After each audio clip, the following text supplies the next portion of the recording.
하나님 아버지, 지난 한 주간 하나님 앞에 아름다운 열매를 맺으며 살아가다가 오늘 또 이렇게 하나님 앞에 모여 예배하며 은혜와 긍휼을 구합니다.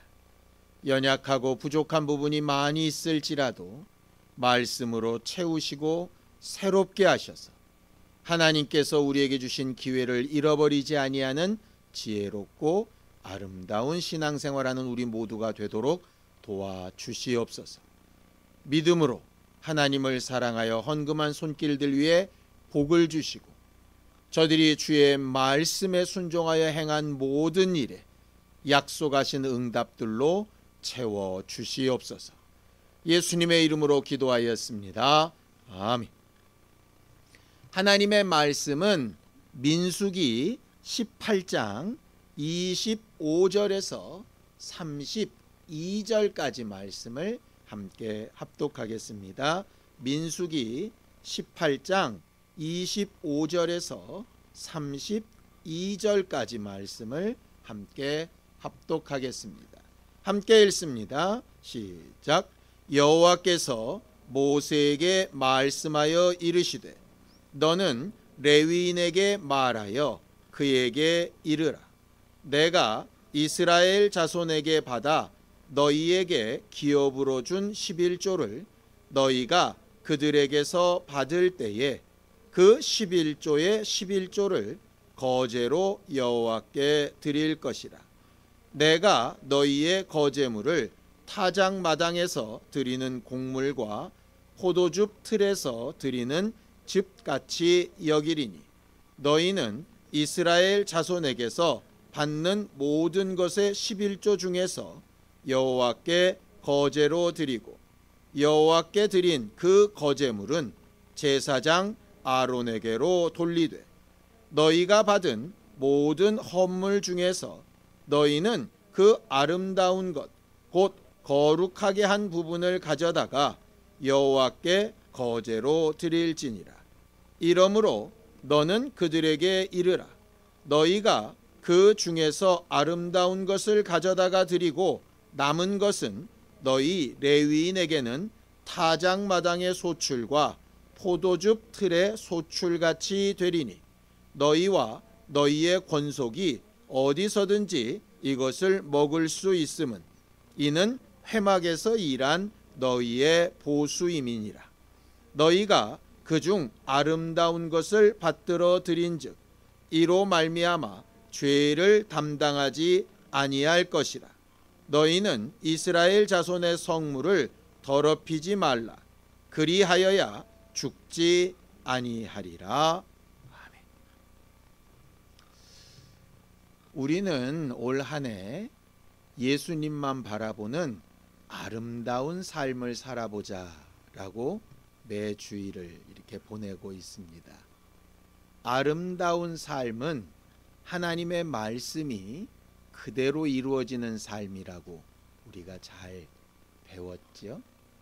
그리고 지난주에는 그 아름다운 열매를 원하시는 하나님 앞에 보여야 될 그 열매라고 하는 것이 뭐냐 하면 말씀을 그대로 이루어 사신 예수 그리스도의 특성이 드러나야 하는 것이라고 그렇게 배웠었습니다. 그래서 신앙생활은 우리가 이루어야 될 하나님의 뜻이라고 하는 게 과연 뭔지, 그리고 그 뜻대로 살아가기 위해서 나는 뭘 어떻게 해야 되는 건지 그것을 알고 훈련해 나가는 게 바로 신앙생활이지요. 오늘은 그 아름다운 열매라고 하는 것 가운데 굉장히 설교하기 어렵고 여러분들이 듣기에도 좀 부담스러운 헌금 얘기를 좀 하려고 합니다. 제가 아마 개척하고 나서 헌금 설교를 처음 하는 것 같은 느낌인데요. 매도 먼저 맞는 게 낫다고 어려운 부분부터 먼저 건드리고 하는 게 좋겠다는 생각이 들어서 이 본문을 정했습니다. 신앙생활은 하나님이 우리에게 주신 것들을 어떻게 하나님의 뜻대로 잘 사용할 것인가 하는 것을 생각하며 사는 겁니다. 예전에 우리나라가 개화기에 들었을 때 막 상투 안 자르고 막 이런 적 있었죠. 그러니까 이 몸이 부모로부터 온 것인데 함부로 자르면 안 된다고 막 해서 막 차라리 목을 잘라라 막 이랬던 적 있었지 않습니까? 그러니까 받은 것을 어떻게 귀하게 여기고 어떻게 합당하게 쓸 것인가 하는 것이죠. 마음은 이해가 되는데 부모가 주신 머리카락을 자르려면 차라리 내 목을 잘라라 그러면 그게 맞는 얘기는 아니죠. 그죠? 부모에게 받은 목숨을 머리카락 때문에 버릴 수는 없지 않습니까? 그것처럼 하나님이 우리에게 주신 것들을 어떻게 사용하는 게 옳을까? 지금까지 그냥 우리가 별 감각 없이 받아들였던 이 문제를 조금 오늘은 생각을 좀 깊이 해봤으면 좋겠다라는 생각을 합니다. 물론 꼭 헌금만의 문제는 아닙니다. 우리에게 주어진 목숨, 우리에게 주어진 시간, 우리에게 주어진 기회 이런 것들을 어떻게 쓸까 하는 것도 굉장히 중요한 문제이지요. 오늘 본문은 헌금 중에서도 특별히 11조 문제를 이야기를 하는데요. 그 11조를 참 재미있게도 아름다운 것이라고 표현을 합니다. 자, 민수기 18장 32절입니다. 함께 읽습니다. 시작. 너희가 받은 모든 헌물 중에서 너희는 그 아름다운 것, 곧 거룩하게 한 부분을 가져다가 여호와께 거제로 드릴지니라 라고 이렇게 되어 있습니다. 여기 아름다운 것은 거룩한 것이다 라고 되어져 있고 그 앞에서부터 오는 것을 보면 11조가 아름다운 것, 거룩한 것 이렇게 되어져 있습니다. 왜냐하면 11조 자체가 하나님의 명령으로 되어진 부분이기 때문에 그렇죠. 여기서부터 이제 문제가 출발합니다. 관심이 없으신 분들은 오늘 듣는 얘기가 처음 듣는 얘기일 수도 있고 11조에 관심이 많으셨던 분들은 한간에 굉장히 많이 떠도는 여러 가지 이야기들이 오늘 전체적으로 다 나오게 될 겁니다. 최근 들어서요. 한국 교회의 가장 큰 이슈가 되는 것 중에 하나가 11조입니다. 그러니까 11조가 성경적으로 잘못됐다라고 이렇게 말하는 영상이나 자료들이 굉장히 많이 있습니다. 왜 갑자기 이렇게 됐을까를 이제 곰곰이 생각을 해보니까 이유는 딱 한 가지밖에 없어요. 첫 번째는 교회가 신뢰를 잃어서 그렇습니다. 또 더 나아가면 목회자들이 신뢰를 잃어서 그래요.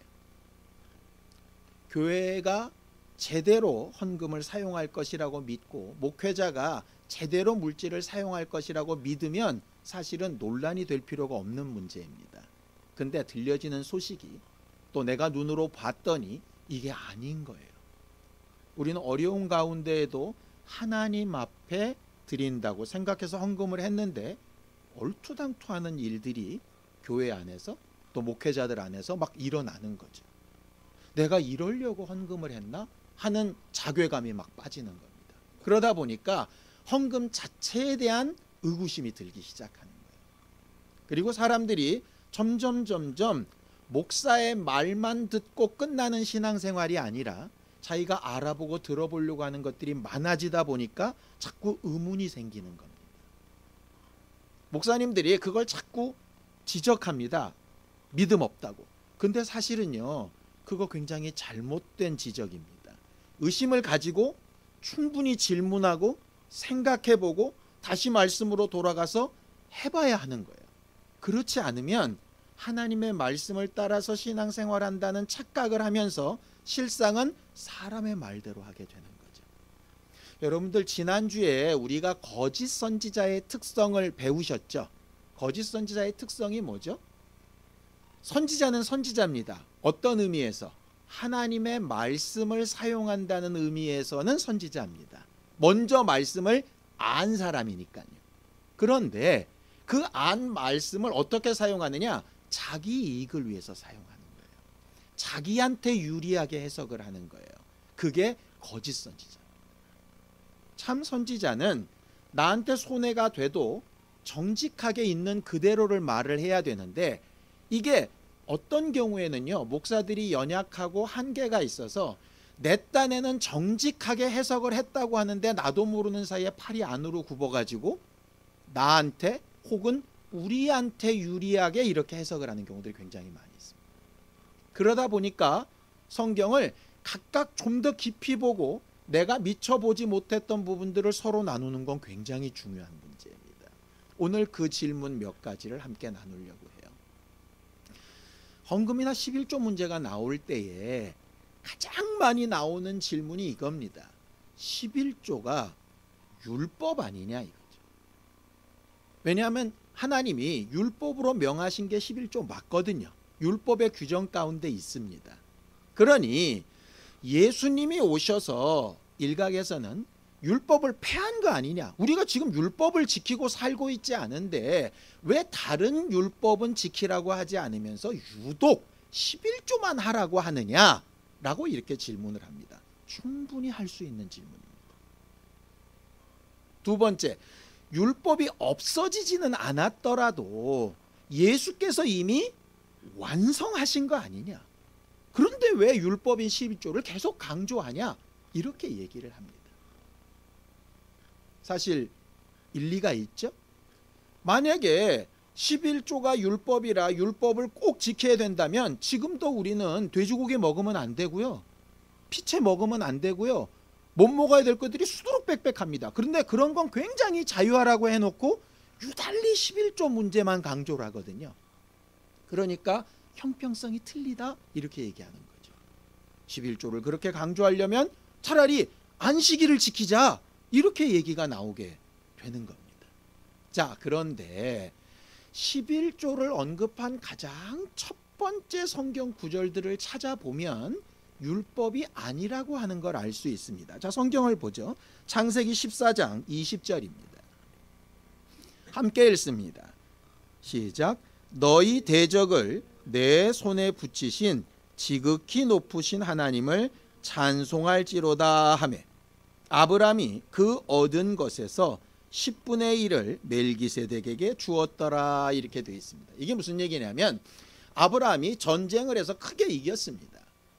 근데 하나님의 제사장이라고 하는 멜기세덱, 사실은 그 이전에 본 적도 없는 사람입니다. 그가 지나가면서 너를 도우신 하나님을 찬양한다라고 아브라함을 축복했더니 아브라함이 감사한 마음에 자기가 전쟁에서 얻은 것의 10분의 1을 그 멜기세덱에게 주었습니다. 하나님이 11조라는 말이 있기 이전입니다. 하나님이 축복하셔서 주신 것에 대한 감사로 10분의 1을 드린 것이 11조의 처음 출발입니다. 자원함이었죠. 자, 두 번째 구절입니다. 창세기 28장 22절입니다. 야곱이 형이랑 아버지를 속이고 도망을 가다가 베델에서 했던 고백입니다. 함께 읽죠. 시작. 내가 기둥으로 세운 이 돌이 하나님의 집이 될 것이요 하나님께서 내게 주신 모든 것에서 10분의 1을 내가 반드시 하나님께 드리겠나이다 하였더라 그랬습니다. 하나님이 11조를 하라고 하신 게 아니라 야곱이 11조를 하겠다고 서원을 한 거죠. 이 두 사건 이후에 자연스럽게 10분의 1을 하나님께 드리는 것이 그들의 신앙 습성이었습니다. 그게 모세 때 와서 율법이 되었고요, 다윗 때 와서는 성전세라고 하는 것으로 세금으로 딱 굳어졌습니다. 그게 지금까지 온 것이에요. 그러니까 율법이 완성되었다? 옳습니다. 율법이 일정 부분 폐해졌다? 그것도 좀 문제가 있을 수 있지만 맞다고 칩시다. 그렇다 하더라도 11조의 가장 근본은 억지로 정해진 법령이 아니라 자원함이었습니다. 그러니까 만약에 누군가 11조를 법으로 가르친다면 문제가 될 수 있습니다. 근데 11조는 자원함입니다. 하나님께서 내게 주셨다라고 인정하는 것을 자원함으로 드리는 것이 11조의 기본입니다. 그러니까 여러분들이 지금까지 어떻게 해오셨든 간에 앞으로는 법 때문에 안 하면 안 되니까 라는 것 말고 나는 정말 하나님 앞에 감사하고 자원하는 마음으로 하는 것이 맞는가? 라고 스스로에게 물어보시고 11조를 선택하시면 좋을 것 같습니다. 두 번째 11조에 대한 질문은 이런 겁니다. 11조를 하는 게 맞다고 치자. 자, 11조를 누가 받았냐? 누가 받았죠? 제사장들이 받았습니다. 그런데 지금 제사장이 누구냐? 목사냐? 아니지 않냐? 제사장은 우리 전부가 다 제사장이다 라고 성경은 이렇게 말을 해요. 자, 성경 보죠. 베드로전서 2장 5절입니다. 함께 읽습니다. 시작. 너희도 산돌같이 신령한 집으로 세워지고 예수 그리스도로 말미암아 하나님이 기쁘게 받으실 신령한 제사를 드릴 거룩한 제사장이 될지니라 이렇게 되어 있습니다. 여기서부터 우리가 흔히 얘기하는 만인 제사장설이 나오는 겁니다. 목사도 제사장이고요. 여러분들도 제사장입니다. 그러다 보니까 이런 생각이 가능한 거죠. 그럼 11조를 굳이 목사에게, 교회에게 갖다 줄 필요가 뭐 있어? 내가 제사장인데 내가 그냥 쓰면 나를 위해 쓴 거 아니야? 그러니 11조 맞지? 이렇게 해석을 하는 겁니다. 그 해석 옳습니다. 그런데 오늘 본문에 나오는 것은 누구를 향한 얘기냐? 그 11조를 받았던 제사장들에게 한 이야기입니다. 그죠? 그래서 너희가 받은 11조에 11조를 드려라 이렇게 되어져 있어요. 그러니까 제사장이 내가 맞아서 내가 가진 것을 다 쓸 수 있는 권리가 있을지라도 그 제사장인 나도 뭘 해야 되는 부분이 있냐면 자원함으로 11조 해야 되는 부분이 있는 거죠. 목사님들이 주로 성도들에게 11조나 헌금을 이렇게 강요할 때 가장 많이 쓰는 성경이 어떤 성경인지 아시죠? 구약 성경의 맨 마지막에 있는 말라기라고 하는 성경입니다. 그런데 그거 자기 목에 밧줄 매는 겁니다. 말라기 선지자는요, 일반 백성들한테 말라기를 쓴 게 아니고요, 제사장들한테 쓰고 있는 겁니다. 무슨 얘기냐? 제사장들이 백성들한테는 11조하고 헌금 잘해야 된다고 가르쳐 놓고 자기들이 11조로 헌금을 안 하는 거예요. 그래서 말라기는 너희가 그렇게 말로는 잘 가르쳐 놓고서 하나님 앞에서 그딴 식으로 사역을 하는데 너희 총독한테 해봐라. 그게 너희들한테 먹힐까? 이 말은 백성들 얘기가 아니고 제사장들한테 한 얘기입니다.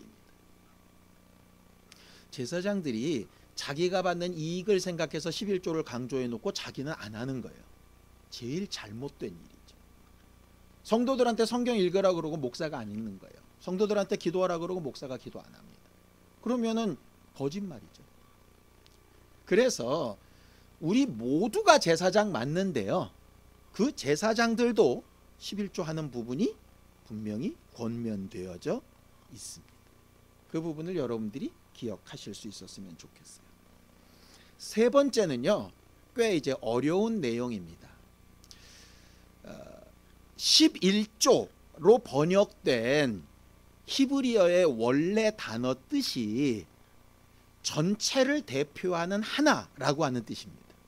그러니까 숫자로 10분의 1이라고 하는 뜻도 있지만요, 전체를 대표하는 하나라고 하는 단어의 뜻도 있어요. 히브리어는 단어의 숫자가 굉장히 작아요. 그래서 한 가지 단어가 여러 뜻을 가지고 있거든요. 그래서 꽤 유명한 목사님이 이걸 제시하신 거죠. 본래 11조는 10분의 1을 바치라는 얘기가 아니라 전체를 대표하는 하나, 결국 예수 그리스도를 예표하는 거다. 그래서 그 예수 그리스도가 이 땅에 오심으로 이미 11조가 다 드려진 거다.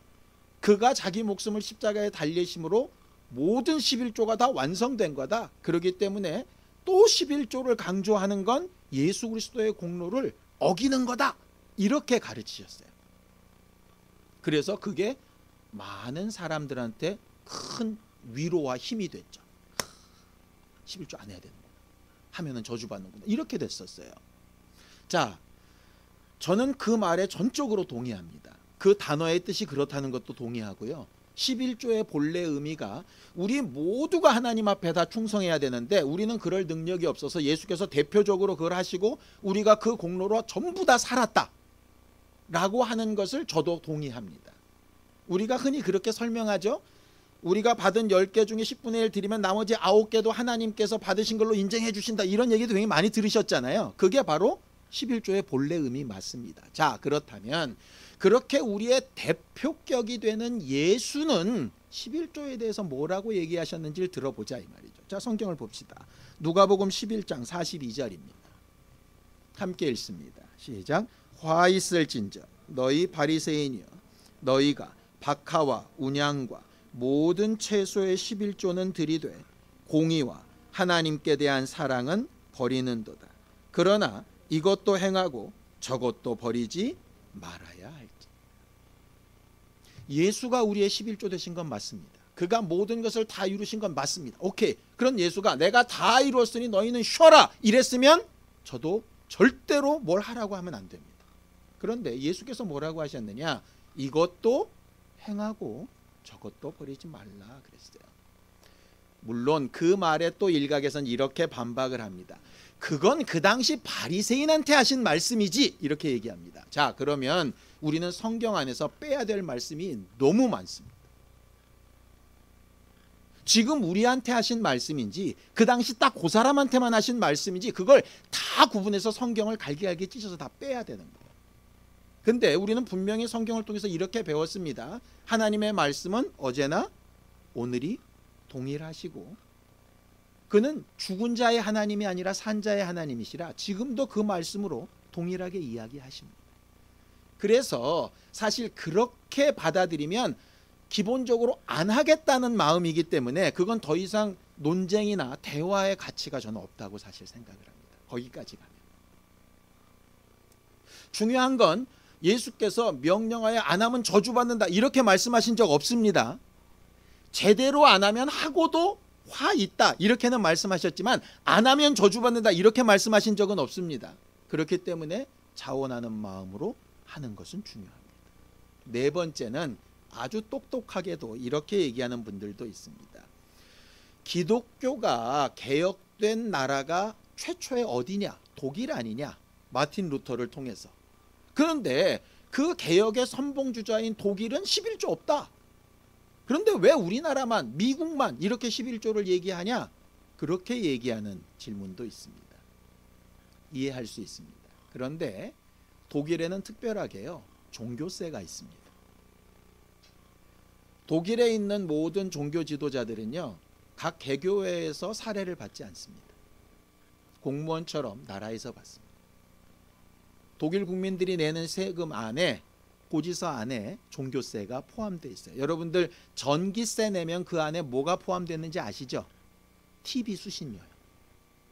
KBS로 가는 거. 그래가지고 요즘 그거 내지 말자고 막 데모하지 않습니까? 왜 그렇습니까? 그게 제대로 쓰여지면 데모할 필요가 없어요. 당연히 내가 TV를 보고 있으니까. 그런데 그렇게 낸 돈이 엉뚱한 데 쓰이니까 화가 나는 거죠. 11조 문제도 거기서부터 출발한 것 같아요. 그래서 독일의 예를 갖고 오는 것은 좀 맞지 않습니다. 제가 이렇게 몰라도 될 것 같은 얘기까지 하는 이유는 하도 요새는 많은 정보들이 우리 안에 있어서 생각을 하고 얘기를 들으면 우리가 요동을 안 하는데 생각 않고 있다가 툭 들으면 에? 지금까지 잘못한 거야? 이런 경우들이 너무 많기 때문에 그런 거예요. 마지막 다섯 번째 이야기를 하죠. 많은 질문을 듣는 것 중에 하나가 이겁니다. 목사님 좋습니다. 그럼 자원도 좋고 뭐도 좋고 다 좋은데 그거 꼭 내가 다니는 교회에 해야 되는 겁니까? 이렇게 묻는 겁니다. 많은 목사님들이 가능하면 그렇게 하는 게 옳습니다 라고 이야기합니다. 저도 그렇게 얘기하고 싶은 마음이 굴뚝 같습니다. 그런데 사실은 그렇지 않습니다. 아브라함이 11조를 처음 할 때 밑도 끝도 없는 멜기세덱한테 했습니다. 아브라함이 다니던 교회 담임 목사 아니었습니다. 야곱이 11조를 하는데 어디에 했다는 기록이 없습니다. 물론 나중에 회당이 되고 성전이 되고 이렇게 되면서 각각 있는 자리에서 이렇게 하는 것이 거의 불분율처럼 되어지기는 했지만 성경 어디에도 11조를 하되 어디에 하라 이런 말은 되어져 있지 않습니다. 대신 이거는 분명합니다. 어떤 목적으로 사용하라. 이건 분명합니다. 목적은 딱 세 개입니다. 성경에 나와 있어요. 첫 번째는 소득이 없는 레위인들의 보수. 두 번째는 소득이 없고 가난한 자들을 위한 구제. 세 번째는 성전의 보수와 거기에 드는 비용. 이 세 가지. 구제에 대한 부분이 모자라서 성경에 보면 율법으로 3년마다 10의 2조를 하게끔 되어져 있었습니다. 왜? 레위인 사례 주고 성전이나 회당 유지비를 쓰고 났더니 구제할 게 없는 거예요. 그러니까 3년마다 10분의 1을 조금 더 해라. 이렇게 나와 있는 게 성경에 있는 구절입니다. 그러니까 구제는 그렇게 필요한 거예요. 그래서 저는 이렇게 설명을 드리겠습니다. 10분의 1, 여러분들이 가지고 있는 10분의 1을 여러분들이 자원함으로 하는 건 좋은데 분명한 목적을 그 세 가지에서 찾으셨으면 좋을 것 같아요. 여기에 필요한 게 뭐냐면 신뢰입니다. 저는요 이 입장이 돼봐서 이해가 될 것 같아요. 저희가 왜 예산상 우리 교회가 우리 교회만을 위해서 쓰지 말고 외부에 좀 기부를 좀 하자, 구제를 하자 이래가지고 예산 편성을 했던 적 있었죠. 그래놓고 우리가 외부의 어떤 기관이나 누구를 도와보려고 했었습니다. 근데 결국은 못했어요. 이유가 뭐죠? 신뢰할 수가 없는 거예요. 이게 진짜 맞는 건지, 이 돈이 가서 제대로 쓰일 건지, 이게 정확하지 않으면 할 수가 없는 거예요. 그러니까 저는 이렇게 얘기하겠습니다. 여러분들이 충분히 기도하고 하나님이 여러분들에게 주신 것 가운데 자원함으로 드릴 만한 것을 여러분들이 신뢰할 만한 곳에 여러분들이 사용하시면 돼요. 나를 위해서가 아니라 남을 위해서 쓰는 겁니다. 그게 목회자가 되었던 교회가 되었던 구제가 되었던 내 일정 부분을 나만을 위해서가 아니라 하나님께서 명령하신 그대로, 여러분들이 누가복음에서 분명히 봤을 겁니다. 낡아지지 않는 배낭을 만드는 방법이 너희 소유를 팔아 구제하여 낡아지지 않은 배낭을 만들라 하늘에 다함이 없는 보물이다, 이렇게 되어 있습니다. 목사님들이 맨날 하늘에 보물 쌓아두라 그러면서 헌금하라고 자꾸 얘기하는데요, 성경은 헌금하면 하늘에 쌓인다라고 말하고 있지 않습니다. 너를 위해 쓰지 않으면 되는 거예요. 10분의 9는 나를 위해서 써도 돼요. 그런데 나머지 일정 부분은 나가 아닌 남을 위해서 쓰는 겁니다. 그걸 하나님은 하나님께 드린 것으로 생각하시는 거예요. 그러니 여러분들이 다니고 있는 교회나 여러분들이 정말 같이 섬기고 있는 목회자의 신뢰를 한다면 거기다 하는 게 저는 좋다고 생각합니다. 근데 합당하게 쓰여지지 않거나 여러분들 마음에 합당하지 않게 여겨진다면 여러분들이 옳다고 여겨지는 부분에 써도 저는 무방하다고 생각합니다. 그게 11조의 본래 의미입니다. 근데 저는 여기서는 이제 사족일 수 있습니다. 여러분들이 무시하셔도 됩니다. 이런 생각이 들었어요. 내가 내 물질도 믿고 맡기지 못하는 교회와 목회자라면 여러분들 영혼을 어떻게 맡깁니까? 라는 걸 묻고 싶은 거예요. 제 말은. 그러니까 여러분들이 충분히 어떤 생각이나 결정을 여러분 뜻대로 할 수 있는데요, 저는 이 생각은 들었습니다. 차라리 물질을 잊어버리는 건 괜찮은데 내 영혼을 잃어버리면 안 되잖아요. 그런데 많은 사람들이 물질은 못 믿겠어 이러면서 자기 영혼은 거기다 맡기거든요. 그러면 이걸 뭘로 해석을 해야 될까를 좀 생각을 해보게 되는 겁니다. 당연히 교회는 교회가 교회답게 해야 하는 것이고요, 목회자는 목회자가 목회자답게 하는 겁니다. 이 어려운 문제를 얘기하는 이유가 이것 때문입니다. 예수께서 이 땅에 교회를 두신 이유는 이 교회를 통해서 말씀대로 살아가는 사람들이 점점점 많아지도록 하기 위해서입니다. 그러기 위해서는 시간을 드리는 것이나 물질이나 아니면 마음이나 생각이나 열정을 드리는 것들이 다 필요하지요. 그런데 내가 믿고 신뢰할 만한 곳이 안 돼버리면 나도 믿지 못하는 걸 과연 누구한테 전도를 하며 그 전도가 안 되는데 도대체 교회는 존재할 필요가 과연 있는가라는 생각이 들게 되는 거죠. 저는 오늘 설교가 여러분들한테 오해를 사지 않았으면 좋겠습니다. 교회가 어려운가? 과거에도 이런 경우가 있었는데 제발 그렇게 듣지 않았으면 좋겠습니다. 저는 기본적으로 처음부터 지금까지 똑같은 생각입니다. 교회가 필요하면 하나님이 유지하게 하실 것이고요. 필요 없는 교회라면 하나님께 존재하게 하실 필요가 없습니다. 목회자의 생활이나 여러분들이 모이기 좋은 공간을 만들기 위해서 교회가 필요한 게 아니기 때문에 그렇습니다. 하나님이 하셔야 될 일이거든요. 그래서 저는 오늘 설교 준비하면서 일주일 내내 굉장히 고심했던 게 거짓 선지자가 되지 않기 위해서 내가 뭘 어떻게 얘기를 해야지? 라고 하는 걸 정말 많이 고민하면서 설교를 준비를 했어요. 노파심 때문에 제가 말이 길어져서 죄송합니다. 제가 여러분들한테 꼭 드리고 싶은 말씀은 우리가 지난 1년 동안 모이는 신앙생활을 잘 못하고 그러다 보니까 어쩔 때는 헌금을 할 수도 있고 못할 수도 있고 건너뛸 수도 있고 아싸 돈 벌었다 이렇게 생각할 수도 있습니다. 괜찮습니다. 사람이나 누구한테 보이기 위해서가 아니고요. 하나님 앞에서 난 지금 내게 주신 시간과 물질과 기회를 어떻게 쓰고 있지? 스스로에게 좀 잘 묻고 여러분들이 정말 옳다고 말씀에서 발견한 방향으로 여러분들이 행동하시고 사용하시고 하셨으면 좋겠어요. 어떤 분이 이거 11조 꼭 이름 써야 됩니까? 무기명으로 안 됩니까? 무기명으로 해도 괜찮습니다. 문제는 무기명으로 하면 저희들이 이제 기부금 영수증을 못 대드리니까 그것뿐인데 그런 거 포기하고 난 그저 드러내기 싫습니다. 그냥 조용히 나는 내 할 도리만 하겠습니다. 우리 교회가 됐든 다른 데가 됐든 단체가 됐든 어떤 개인이 됐든 저는 여러분들한테 정말 부탁드리고 싶은 건 크건 적건 여러분들이 하나님 앞에 받았다라고 하는 부분을 반드시 여러분들이 마음이 기쁘게 드릴 만한 부분으로 이렇게 남을 위해서 쓸 수 있는 그런 믿음의 행실을 가지면 그게 아름다운 열매 가운데 하나가 아닐까라고 하는 생각을 합니다. 성경을 하나 읽고 마치죠. 고린도후서 9장 7절입니다.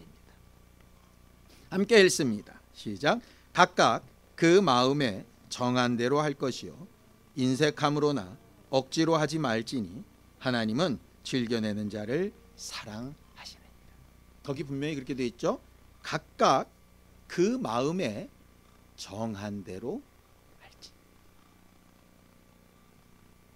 강제로 규정된 것은 없어졌다 치고 여러분들의 마음에 정한 대로 하나님 앞에서 정직한 열매가 되어져가는 우리 모두가 되었으면 참 좋겠습니다.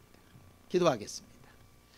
하나님 아버지, 하나님께서 우리를 도우시고 인도하셔서 하나님께서 우리에게 주신 것들로 하나님의 뜻과 하나님의 은혜와 하나님의 능력을 온전히 체험하며 나타내는 우리 모두가 되게 하여 주시옵소서. 참 어려운 것을 나누었지만 이것이 각각의 마음에 오해가 되거나 또 잘못된 지식으로 남지 않게 하여 주시고 하나님 앞에 우리 영혼이 어떤 방향으로 어떻게 신앙생활하는 것이 가장 아름다운 열매를 맺는 것인가 생각하고 성령과 말씀의 인도함을 받는 우리 모두가 되도록 도와주시옵소서. 예수님의 이름으로 기도하였습니다. 아멘. 이제는 우리 주 예수 그리스도의 은혜와 하나님 아버지의 극진하신 사랑과 성령님의 감동하시고 함께 하시는 분명한 증거가 하나님께 받은 것을 주의 뜻대로 아름답게 하려는 우리 모두 위에 이제로부터 영원까지 함께 있을지어다. 아멘.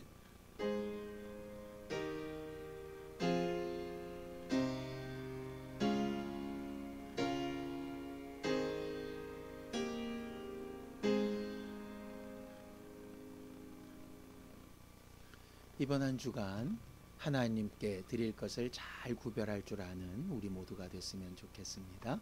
감사합니다. 박수 한번 끝내겠습니다.